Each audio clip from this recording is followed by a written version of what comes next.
Hello les amis, je vous retrouve pour une nouvelle vidéo sur le football italien et la Serie A et je vais vous présenter le match Inter de Milan contre Lecce. C'est un match qui a lieu ce samedi 23 décembre 2023 à 18 h pour le compte de la 17e journée du championnat d'Italie Serie A 2023-2024.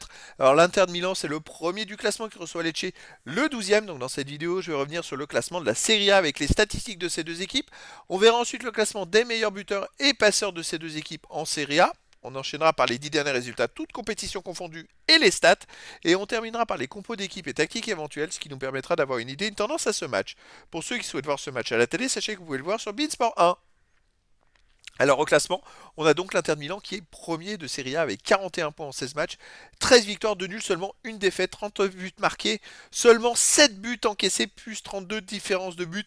Ils réalisent une saison exceptionnelle. Ils ont 4 points d'avance sur le deuxième, la Juve. Ils ont la meilleure attaque, la meilleure défense. Bah, que dire, ils ont perdu en finale de Ligue des Champions la saison passée. Bref, un début de saison monstrueux. Lecce de son côté est 12e de Serie A avec 20 points en 16 matchs, 4 victoires, 8 nuls, 4 défaites, 19 buts pour, 21 contre, moins 2 de différence de but. Alors Lecce est peut-être dans le milieu du classement, mais ils ont perdu que 4 fois sur 16 matchs finalement. Donc ils sont pas totalement ils sont quand même à surveiller. Au niveau des buteurs, alors on a à l'Inter Lautaro Martinez, meilleur buteur de Serie A avec 15 buts en 16 matchs. On a Calhanoglu, 7 buts. Marcus Thuram, le français, 7 buts. Après pour les Lecce, on a Stovic avec 4 buts. Et après, on a plein de joueurs à 3-2 et un but pour les deux équipes. Pour les passeurs décisifs, le français Thuram est premier pour l'Inter avec 6 passes. Ensuite, on a Di Merco et Mkhitaryan avec 4 passes. Pour les Lecce, on a Banda 4 passes. Et après, il y a plein de joueurs à 3-2 et une passe pour les deux équipes. Les 10 derniers résultats, toutes compétitions confondues. Alors l'Inter, c'est 6 victoires, 3 nuls, mais une défaite, 19 buts marqués, 7 encaissés, plus 12 de différence de but. Une défaite parce qu'ils ont perdu. Ils ont perdu il y a 2 jours, enfin 3 jours lors de ce match. En Coupe d'Italie, 2 buts à 1 chez eux contre Bologne. Alors ça, c'est une énorme surprise, finalement. Et sinon, voilà, l'équipe restait quand même sur un grand nombre de matchs sans défaite, sans cette défaite. Chez eux, il reste donc sur cette défaite contre Bologne 1-2. Un nul contre la Real Sociedad en Ligue des Champions 0-0. Une victoire contre Udinese 4-0. On va prendre que les matchs à domicile. Une victoire contre Frosinone 2-0. Et puis voilà, les autres matchs c'était à l'extérieur. Donc en fait, sur les deux derniers matchs à domicile, il y a un match nul et une défaite.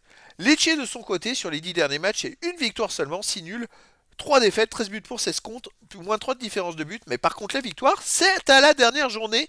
2 buts à 1 chez eux. Donc voilà, d'un côté, sur les 10 derniers matchs, l'Inter qui n'a fait qu'une défaite au dernier match, et de l'autre côté, Lecce qui n'a fait qu'une victoire au dernier match. Ça équilibre un peu les forces en présence.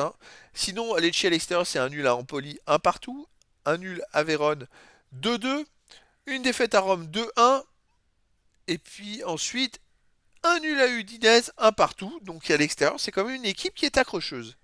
Au niveau des compos d'équipe et tactique, pour l'Inter Milan, ça serait du 3-5-2 classique avec gardien Sommer, défense Bissek, Acerbi, Bastoni, milieu de terrain, Darmian, Barella, Calhanoglu, Mkhitaryan, Di Marco, attaquant, Thuram et Arnautovic. Donc c'est vrai que il m'a manqué Lautaro Martinez, a priori. Côté Lecce, ça serait du 4-3-3 avec gardien Falcon, défense Gallo, Bachiroto, Pongracic, Gendrev, milieu de terrain Oudin, Ramadini, Gonzalez, pardon, attaquant Banda, Piccoli et Strefezza. Donc voilà les amis, le décor est planté entre ces deux équipes. Alors l'Inter qui paraît grandement favori, finalement n'a pas son attaquant vedette, vient de perdre chez eux à domicile, tandis que Lecce qui est finalement pas favori, vient de gagner à l'extérieur, vient de gagner à domicile pardon, à la dernière journée, le seul de ses 10 derniers matchs. Donc les amis, verdict ce samedi 23 décembre 2023 à 18 h pour le match de la 17e journée du championnat d'Italie Serie A 2023-2024. L'Inter de Milan, premier du classement, reçoit Lecce, le 12e. Voilà les amis, je vous dis à très bientôt pour une nouvelle vidéo.